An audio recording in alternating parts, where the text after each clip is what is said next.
कोई मीडिया से उनका बिल्कुल भी इंटरेक्शन नहीं था, ना ही कोई पॉलिटिकल लोगों से मिलना जुलना था। सिर्फ और सिर्फ अपने काम पे पूरी तरीके से लगे रहते थे। सुबह 7 बजे ऑफिस जाते थे, रात को 1 बजे तक भी मीटिंग कर रहे होते थे। फोकस बिल्कुल क्लियर था कि मुझे आधार को लोगों से जोड़ना है, डिजिटलाइजेशन करना है, इस देश से गलत चीज़ों को ख़त्म करना है। डिजिटलाइजेशन होगा, डिजिटल अगर हम लोग हो गए तो बहुत प्रभाव पड़ेगा। बैंकों में लोगों के खाता नहीं थे, खाते खुलवाने की दिशा में गांव-गांव जाकर, घर घर जाकर जो लोग सिग्नेचर भी नहीं कर सकते थे उनके पास भी जाके, अनपढ़ लोगों के पास जाके, छोटे छोटे गांवों में जाके कितनी मेहनत करी, इतना मेहनत करी कि 5-6 देशों में के तो उन्होंने मॉडल्स को ही कंपेयर कर दिया।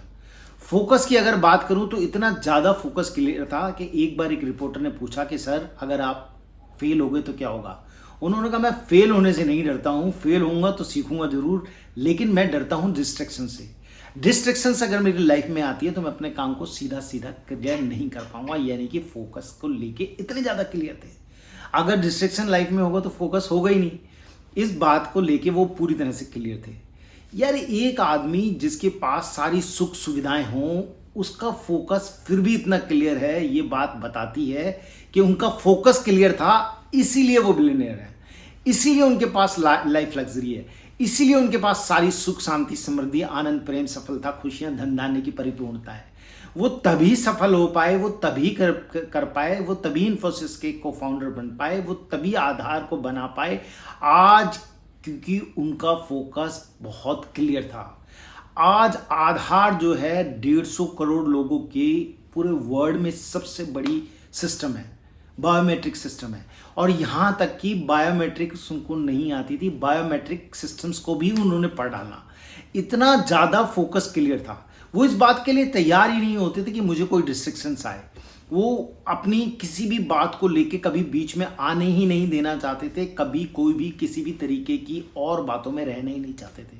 उनको पता था कि अगर मैंने ये काम करना है तो मुझे पूरी तरह से फोकस्ड रहना पड़ेगा, तभी वो इस काम को कर पाए।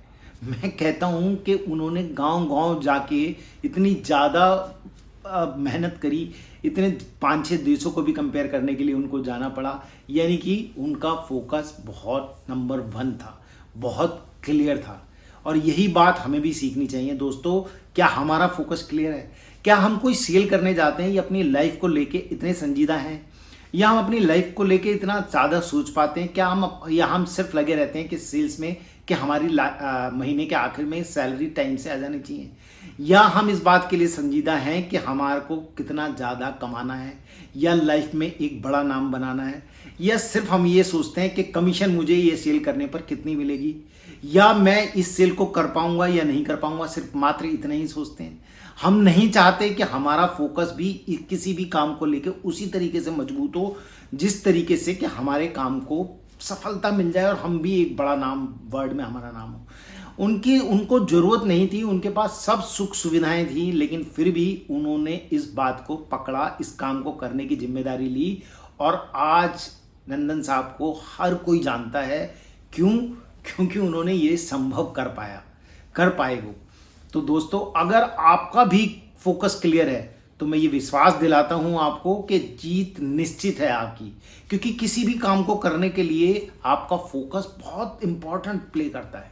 और अगर आपका फोकस क्लियर नहीं है ना तो आप कुछ भी नहीं कर पाएंगे, किसी भी क्षेत्र में कुछ नहीं कर पाएंगे।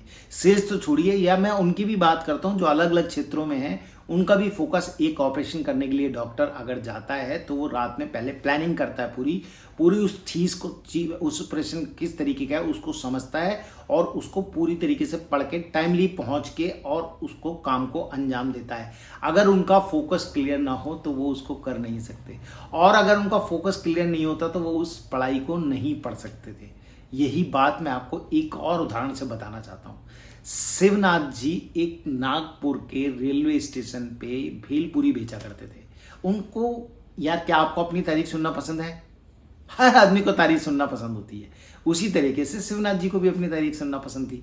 बड़ा छोटा सा नाम है शिवनाथ जी, लेकिन एक बहुत बड़ा काम करके दिखाया बिकॉज ऑफ जस्ट फोकस।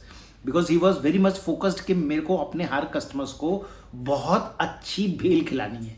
वो हर विशेष व्यक्ति से पूछा करते थे, सर आपको क्रंची चाहिए, आपको स्पाइसी चाहिए, आपको किस प्रकार की भेल चाहिए, आपको किस प्रकार की भेल चाहिए, वही बना के मैं दूंगा। और पारिवारिक होने का कोशिश करते थे, एक जैसे सेल्समैन करने की कोशिश करता है। उनसे बातें करते थे क्योंकि डेली पैसेंजर्स भी बहुत ज़्यादा आया करते थे, और जब कोई दूरी से सफ़र करके शाम के वक्त पे आता है तो उसकी इच्छा होती है कुछ खा लिया जाए, या सुबह जाते वक्त या दोपहर में आते वक्त, तो उनकी ये इच्छा हुआ करती थी कस्टमर्स की, पैसेंजर्स की। तो वो इस नीड को फुलफिल तभी कर पाते थे। पूरे रेलवे स्टेशन पे वही मात्र एक ऐसे आदमी थे जिनकी दुकान पर सबसे ज्यादा भीड़ रहा करती थी, क्योंकि वो पूरा अपनत्व दिखाते थे। गर्लफ्रेंड की बात हो, नौकरी में परेशानी हो, बॉस से झिकझिक हो, या बॉस की ने प्रमोशन दिया हो, या फिर पारिवारिक बातें, बच्चों का हालचाल कैसा है, पढ़ाई कैसी चल रही है, ये सब अपनी भेल के साथ साथ वो पूरी किया करते थे। और ऐसा ही कुछ दोस्त अगर आप सेल्स में करते हैं, अपने फोकस को साथ लेके कि ये सेल तो मुझे ही लेनी है और मुझे ही करनी है, और इन सारे तरीकों को अपना के अगर आप करते हैं तो सेल पक्का आपके खाते में ही आएगी। और वो इस बात को पूछा करते थे और उसी प्रकार से कस्टमर को पूरी तरह से सेटिस्फाइड करने की कोशिश करते थे, जिससे क्या होता था कि कस्टमर पूरा का पूरा हमेशा हमेशा के लिए उनका हो जाता था, और हमेशा उसी दुकान पे आके शिवनाथ जी से भेलपूरी खाने की इच्छा को रखता था। इसी प्रकार से एक दिन उनके पास हम जैसा ही कोई व्यक्ति पहुंचा, यानी कि सेल्स का। मैं नहीं मानता ये वाली बात कि सारे ही सेल्स के लोग MBA भी होते हैं, लेकिन पढ़ाई अगर MBA की हो तो उस पे सोने पे सुहागा हो जाता है, क्योंकि पढ़ाई हमेशा अच्छी चीज़ देती है, अच्छा शिक्षा देती है, अच्छा ज्ञान देती है, जो हमेशा हमें आगे बढ़ाने का काम करती है दोस्तों। तो हम में से MBA वाला भी सेल्स का ही बंदा होता है, फाइनेंस के भी होते हैं मैं मानता हूँ, लेकिन वो बंदा सेल्स का था। उसने वहाँ जाके सेल्स भेलपूरी खाने की इच्छा रखी, और जब उसने बात करना शुरू की शिवनाथ जी ने, तो उनको उसने बहुत अच्छे तरीके से वॉच किया। वॉच करने के साथ साथ जब उसको लगा कि इज ए सुपरमैन, भेल की इतनी ज़बरदस्त बढ़िया बनाई हुई थी उसके अनुसार जैसे उसने चाहा था, तो उसने उनको एक ऑफर दिया कि सर शिवनाथ जी, क्या मैं आपके साथ कुछ काम कर सकता हूं अगर आप जीवन में कुछ करना चाहते हैं। शिवनाथ जी का फोकस सिर्फ क्लियर था कि मुझे अपने कस्टमर्स को भेल बहुत अच्छी खिलानी है। मेरे जीवन में सबसे बड़ा टॉपिक ही है कि मेरा हर कस्टमर जब घर जाए तो अपनी वाइफ, अपने बच्चे, अपनी फैमिली, अपने बॉस, अपने परिवार, अपने मित्रों के साथ इस बात को याद रखे कि आज मैंने कुछ टेस्टी चीज खाई है। दोस्त, टेस्टी का मतलब सक्सेस ही है। टेस्ट ही वो चीज बताता है। फूड क्षेत्र में अगर आप जाएं तो सक्सेस आपकी कहाँ पर निर्धारित होती है, ये बहुत महत्व रखती है। मैं हमेशा कहता हूं कि सेल्स सिर्फ कमीशन नहीं है, इट्स ए कनेक्शन, जो शिवनाथ जी बना के रखते थे। तो उसके बाद जब उन दोनों ने कोलैबोरेशन किया दोस्तों, तो आज उनके 12 आउटलेट्स हैं, और ये सिर्फ और सिर्फ उनके अपने अच्छी भेल को बनाने के बाद आया। और कहीं आप भी अपनी सेल्स के कामों को सीखने के लिए, उनको पूरी तरीके से अच्छे अप्लाई करने के तरीके से, उनको पूरी तरह से निचोड़ को डाल के अपने काम पे पूरे फोकस करके अगर आपने कर लिया ये काम, तो मैं ये वायदा दिलाता हूं आपको, मेरा वायदा है आपसे कि जीत आप ही की होगी यार। आप 100% जीतेंगे, लेकिन ये बहुत जरूरी है, निश्चित है कि आप उन सैलरी, उस कमीशन से थोड़ा सा ऊपर उठने की कोशिश कीजिए। मैंने बहुत पहले आपको एक उदाहरण दिया था कि दोस्त सोचो, मेरे डैड कहा करते थे, सोचना है तो हवाई जहाज की सोचो, तब आपको हेलीकॉप्टर तो मिलेगा, नहीं तो अगर आपने मोटरसाइकिल की सोची तो साइकिल ही मिलेगी यार। अगर हेलीकॉप्टर मिल गया तो कम से कम ट्रैफिक से तो बच जाओगे। इसलिए फोकस पे ध्यान दीजिए। अगर आपका फोकस अच्छा हुआ तो जीत पक्का आपकी होगी। मैं बार बार इस शब्द का भी यूज करता हूं, जीत आपकी होगी, जीत आपकी होगी, जीत आपकी होगी, क्योंकि मैं ये मानता हूं, जानता हूं, महसूस करता हूं कि जिस भी व्यक्ति विशेष ने अपने काम को सही तरीके से ध्यान लगा के करने का पूरा प्रयास किया है, तो जीत उसकी ही होगी। कोई भी बड़ा नाम उठा के देख लो दोस्त, उनके फोकस्ड बहुत क्लियर थे, वो अपने काम को लेके बहुत तवज्जो दिया करते थे, वो बहुत ज्यादा फोकस थे, इसीलिए शायद आज विश्व में उनका नाम है। शिवनाथ जी को हो सकता है आप ना जानते हो, लेकिन नंदन जी को जरूर जानते होंगे। अगर नहीं जानते तो आप इन्फोसिस के को फाउंडर के रूप में उनको आप पढ़ सकते हैं, जान सकते हैं।